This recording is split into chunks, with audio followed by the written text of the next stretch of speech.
Ben and Lisa had always been skeptical of ghost stories, especially the ones about the glowing forest.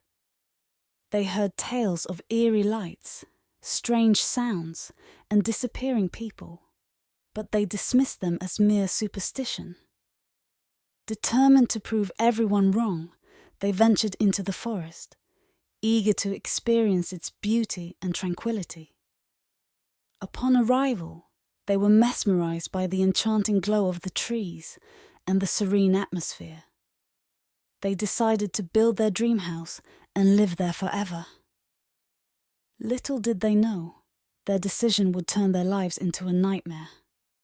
The forest, which seemed so magical, harbored dark secrets that would soon make their lives hell. They set up a tent near the spot where they planned to build their home.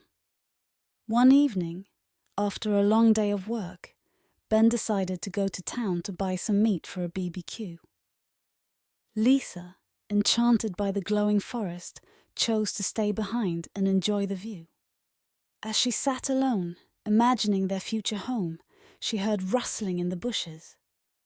Fear gripped her as she remembered the warnings about wild animals. She saw a shadow move near the bushes, but when she looked again, it was gone. Convincing herself it was her imagination, she tried to relax, but the feeling of being watched lingered. That night, Lisa sat by the tent, the forest glowing eerily around her.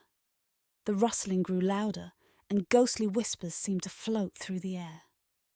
She felt icy fingers brush her skin, but saw nothing.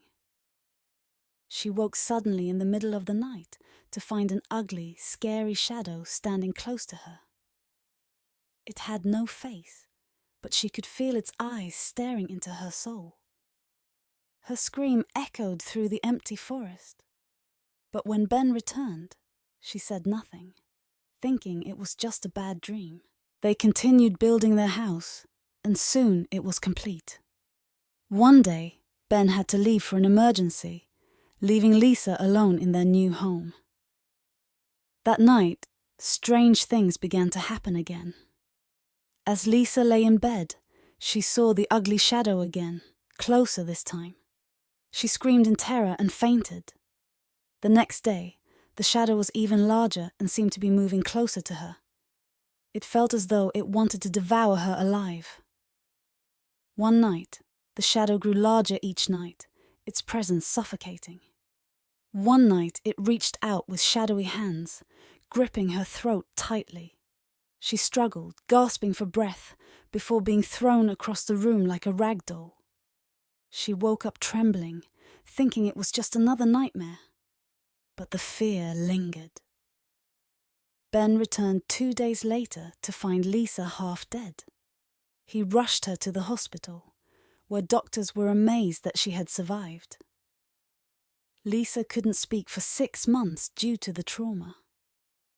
When she finally recovered, she told Ben everything that had happened.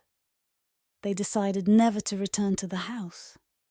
The house still stands, abandoned in the glowing forest.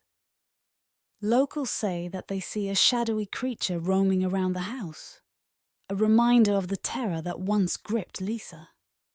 The forest, once beautiful and inviting, became a place of nightmares, and no one dared to venture near it again.